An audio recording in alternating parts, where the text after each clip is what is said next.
Before the storm, there was an illusion of calm. In the mid-1970s, many in Washington and other Western capitals saw Iran as a pillar of stability in a volatile Middle East. The country, led by Shah Mohammad Reza Pahlavi, was an island of seeming tranquility. It boasted a powerful military, armed with the latest American technology. Its economy was booming, fueled by a seemingly endless river of oil revenue that promised to transform an ancient nation into a modern powerhouse.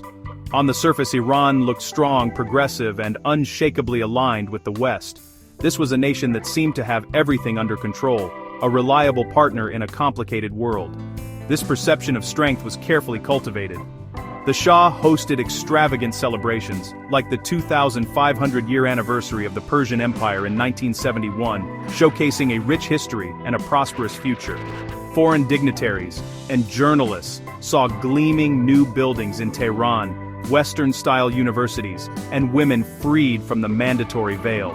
The Shah's government presented itself as a force for progress, a bulwark against communism, and a key player in global energy markets. To an outsider looking in, the foundations of the Peacock Throne appeared to be made of solid gold and steel. The signs of deep, underlying fractures were either invisible or deliberately ignored by those who preferred the comforting illusion. However, beneath this polished exterior, a different reality was taking shape. The wealth from the oil boom was not reaching everyone. A vast gap grew between a small, westernized elite who benefited from the Shah's policies and the majority of the population, while the rich in North Tehran lived a life of luxury that could rival Paris or Beverly Hills. Many Iranians in the countryside and the sprawling slums of the cities faced poverty, inflation, and a sense of being left behind. This growing economic disparity created a quiet but powerful current of resentment that the government's glossy brochures and grand pronouncements failed to capture. The stability was, in truth, a gilded cage.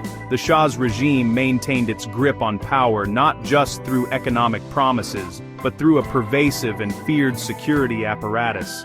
The secret police, known as Savak, suppressed dissent with an iron fist. Political freedoms were virtually non-existent. Any opposition, whether from secular intellectuals, students, or religious clerics, was swiftly and often brutally crushed. This forced quiet was mistaken for genuine peace. It created a pressure cooker environment where grievances could not be aired openly. Instead, they simmered below the surface, waiting for a crack to appear in the facade of state control. The Shah's vision for Iran was ambitious and clear. He wanted to lead his nation on a rapid march toward modernization. He called it the White Revolution, a series of far-reaching reforms launched in the 1960s. These policies included land reform, literacy campaigns, and the expansion of women's rights, such as the right to vote. The Shah genuinely believed he was saving his country from backwardness. He envisioned an Iran that could stand shoulder to shoulder with the great industrial powers of the world, complete with advanced infrastructure, a secular government, and a culture that embraced Western norms. He saw himself as a benevolent king, dragging his people into the 20th century. But this grand dream of progress felt alienating to many of the people it was meant to help. The pace of change was dizzying, and often seemed to come at the expense of Iran's traditional and religious identity. The influx of Western culture, its movies, its fashion, its social norms, was viewed with deep suspicion by a large conservative segment of the population.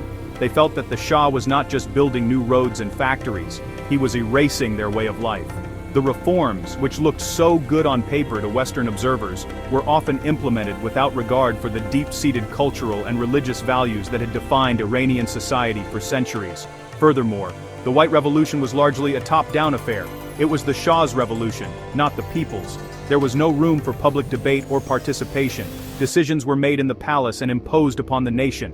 This autocratic style deepened the sense that the government was disconnected from its citizens. The land reforms, for instance, were intended to break the power of large landowners, but they often left small farmers struggling to compete in a new, confusing agricultural economy. Instead of creating a loyal class of prosperous farmers, the reforms inadvertently pushed many disillusioned people from the countryside into the already overcrowded cities. This disconnect was the fatal flaw in the Shah's plan. He was building a modern state, but he was failing to build a modern nation that felt united in his vision. The new wealth and opportunities were concentrated in the hands of a select few, creating visible and galling inequality. For the average Iranian, the Shah's Western dream looked less like a promise of a better future and more like a betrayal of their past. The crown he wore was not just a symbol of power. For many, it became a symbol of foreign influence and a deep, painful cultural disconnect that no amount of oil money could ever hope to fix.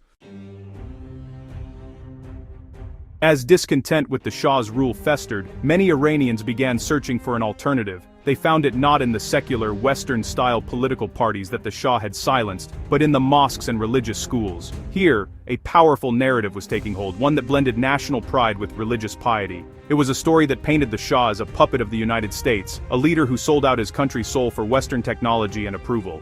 This message resonated deeply with those who felt left behind by the so-called modernization, from the struggling shopkeepers in the bazaars to the urban poor and disillusioned students. At the heart of this rising religious nationalism was a figure who had been exiled for years, Ayatollah Ruhollah Khomeini.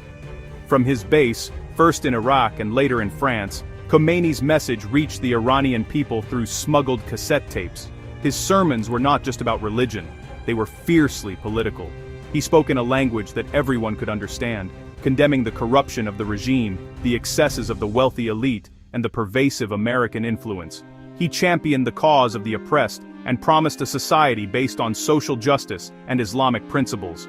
He became a symbol of pure, uncompromised opposition to the throne.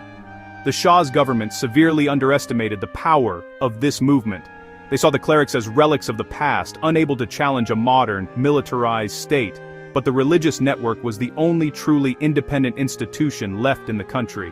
Mosques were more than just places of worship. They were community centers, social service hubs, and a nationwide network for organizing protests. While SAVAK could arrest university activists and political dissidents, it could not shut down every mosque in Iran. This network gave the opposition a resilience and a reach that no secular group could have hoped to achieve under such repressive conditions. The final year, 1978, saw this simmering resentment explode into open revolution. A government-sponsored newspaper article insulting Khomeini sparked massive demonstrations. The regime responded with force, and each crackdown led to more protests, creating a cycle of martyrdom and defiance. The people's allegiance was shifting from the throne to the turban.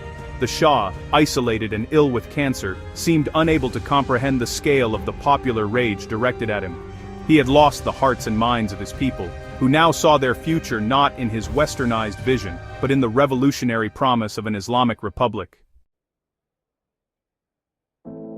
The fall of the Shah was not just a shock to the world, it was a colossal intelligence failure for the United States. Despite having a massive embassy in Tehran and close ties to the Shah's government, American intelligence agencies failed to see the revolution coming. As late as August 1978, a CIA analysis concluded that Iran was not in a revolutionary or even a pre-revolutionary situation.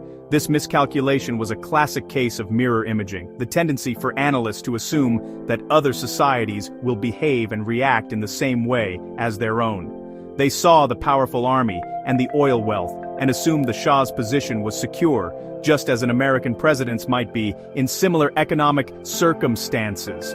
This failure stemmed from looking at the country through a narrow, strategic lens.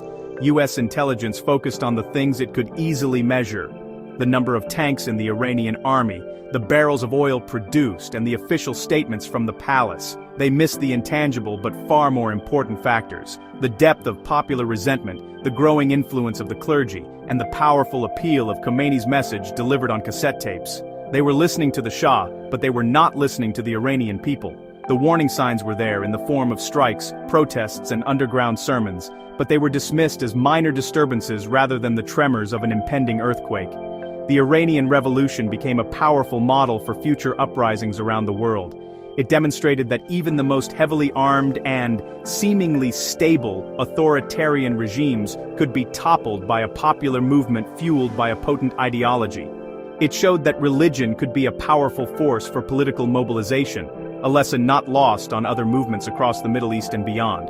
The revolution was a stark reminder that military hardware and economic growth do not guarantee stability if a government loses its legitimacy in the eyes of its people. Its echoes were seen years later in the Arab Spring and other popular uprisings against autocratic rule. Ultimately, The story of 1979 serves as a timeless and crucial lesson for the world we live in today, on March 3, 2026. True stability is not about the strength of a country's military or the size of its GDP. It is about the connection between a government and its people. It is about justice, identity, and a shared sense of purpose.